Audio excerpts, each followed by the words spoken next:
Hi everyone, welcome to our channel Let's Learn Daily. So நம்ம இந்த கார்த்தி சீரீஸ்ல already 3 videos போட்டோம். ஸோ இது நம்மளோட 4th வீடியோ. இப்போ என்ன பார்க்க போறோம் அப்படின்னா டபுள் க்ரூஷே எப்படி பண்றது அப்படின்னு பார்க்க போறோம். ஸோ எப்பயும் போல அதுக்கு தேவையானது சில்க் த்ரெட்டும் உங்களுடைய அந்த நீடிலும். ஸோ எப்பயும் போல நீங்க செயின் ஸ்டிச் போட்டுக்கோங்க. ஸோ செயின் ஸ்டிச் நமக்கு ஆல்ரெடி போட தெரியும். ஸ்லிப் நாட் முதல் போட்டுட்டு ஸ்லிப் நாட்ல இருந்து நம்ம செயின் ஸ்டிச்சஸை போட ஆரம்பிக்கணும். ஸோ ஃபர்ஸ்ட் ஸ்லிப் நாட் போட்டுக்கோங்க. ஸ்லிப் நாட் போட்டதுக்கப்புறம் செயின் ஸ்டிச்சஸ் போடணும். ஸோ ஓரளவு கொஞ்சம் லூஸாக இருக்க மாதிரியே போட்டுக்கோங்க. ஸோ செயின் ஸ்டிச்சஸ் போட ஆரம்பிக்கலாம். 1 2 3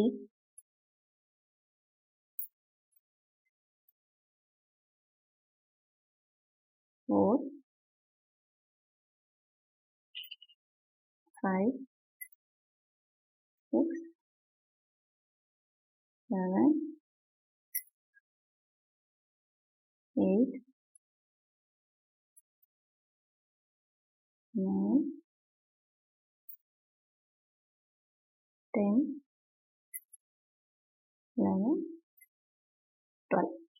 12 ஸ்டிச்சஸ் போட்டிருக்கேன். ஸோ ஏன் அப்படின்னா இதில் வந்து நம்ம என்ன பண்ண போகிறோம் அப்படின்னா ஃபஸ்ட்டு 3 ஸ்டிச்சஸ் ஸ்கிப் பண்ணிட்டு 4th இருக்கிற ஸ்டிச்சுக்குள்ளே விடுவோம்.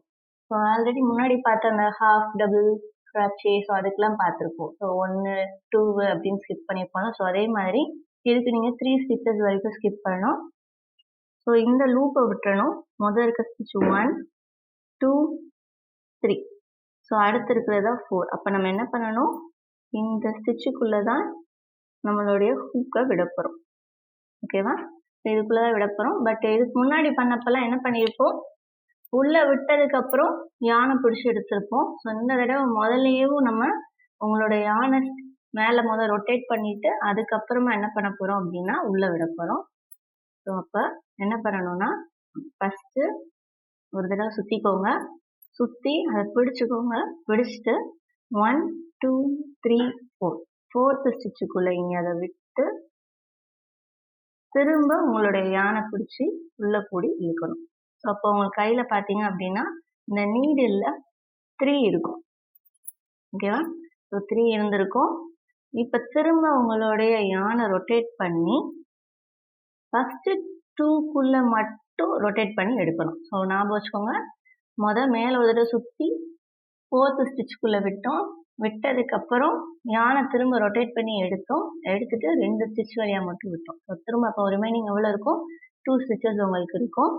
ஸோ இப்போ அகைன் அதை ரொட்டேட் பண்ணி அது 2க்குள்ளே விட்டு எடுக்கணும். ஸோ இதுதான் உங்களுடைய டபுள் crochet. ஸோ இப்போ திரும்ப செஞ்சு காட்டுறேன் பாருங்க.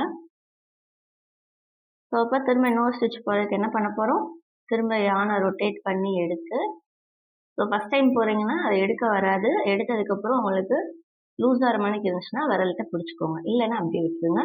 திரும்ப 4th ஸ்டிச்சுக்குள்ளே நம்ம விடணும். ஸோ அப்போ first 1 second 1 third 1 and 4th 1 இருக்கு. ஸோ அப்போ அதுக்குள்ளே நம்ம அதை விட போகிறோம். ஸோ அப்போது உள்ளே விட்டு திரும்ப உங்களுடைய யானை என்ன பண்ணணும், உள்ளே கூடி எடுக்கணும். ஸோ அப்படி எடுக்கும்போது உங்களுக்கு 3 இது கிடச்சிருக்கும். பார்த்தீங்கன்னா தெரியும், 1 2 3 இருக்கும். திரும்ப யானை ரொட்டேட் பண்ணி இழுத்து ஃபஸ்ட்டு 2க்குள்ளே கூடி நம்ம எடுக்கணும். எடுத்ததுக்கப்புறம் அகைன் 2 இருக்கும். ஸோ இந்த 2வை நீங்கள் திரும்ப உள்ளே விட்டு எடுக்கணும். அவ்வளோதான். ஓகேவா? ஸோ நம்ம 12 ஸ்டிச்சஸ் தான் போட்டோம். அப்போ இன்னும் 1 பாட்டு காட்ட முடியும். ஸோ இப்போ பார்த்தீங்கன்னா திரும்ப 12 கவுண்ட் பண்ணணும், 4 கவுண்ட் பண்ணணும். ஸோ 1 2 3 இந்த 3 ஸ்கிப் பண்ணிட்டு 4th இதுக்குள்ளே நம்ம இதை விட போகிறோம். ஸோ அப்போ எப்படி வரும், ரொட்டேட் பண்ணிக்கோங்க, உள்ளே இப்போ விடணும், திரும்ப இதை பிடிச்சி இழுக்கணும். இழுத்தீங்கன்னா 3 இருக்கும். ஸோ அந்த 3க்குள்ளே கூடி விட்டு 2 மட்டும் உள்ளே விட்டு எடுக்கணும். எடுத்தீங்கன்னா இப்போ உங்களுக்கு 2 இது மட்டும் கையில் ரிமைனிங் இருக்கும். திரும்ப அகைன் உள்ளே விட்டு திரும்ப எடுக்கணும். ஸோ அவ்வளோதான். இந்த மாதிரி தான் இருக்கும். ஃபஸ்ட்டு என்ன பண்ணணும், உங்களோட செயின் ஸ்டிச்சஸ் போட்டு ஃபஸ்ட்டு 3 ஸ்டிச்சஸை ஸ்கிப் பண்ணிட்டு யானை புல் பண்ணி 4th ஸ்டிச்சுக்குள்ளே விட்டு மறுபடியும் அகைன் யானை ரொட்டேட் பண்ணி 2 ஸ்டிச்சுக்குள்ளே கூடி எடுக்கணும். திரும்ப 2 மட்டும் ரிமைனிங் இருக்கும். திரும்ப அதுலேயும் யானை ஓவர் பண்ணி உங்களுக்கு இழுத்தீங்க அப்படின்னா உங்களுடைய டபுள் க்ராஷே ரெடி. அதுதான் உங்களுடைய டபுள் க்ராஷேக்குரிய ஃபைனல். ஸோ இந்த 4 ஸ்டிச்சஸையும் போட்டு பாருங்க. இன்னும் ஒரு ஸ்டிச் மட்டும் இருக்கு. ஸோ அதை நெக்ஸ்ட் வீடியோவில் பார்த்துட்டு அடுத்து ஏதாவது பேசிக்காக ஏதாவது சின்ன சின்ன திங்ஸ் செய்கிற மாதிரி நம்ம ஸ்டார்ட் பண்ணலாம். ஸோ இந்த வீடியோ உங்களுக்கு பிடிச்சிருந்துச்சுன்னா கண்டிப்பாக கமெண்ட் பண்ணுங்க, லைக் பண்ணுங்க, ஷேர் பண்ணுங்க அண்ட் சப்ஸ்கிரைப் பண்ணிடுங்க மறக்காம. தேங்க்யூ.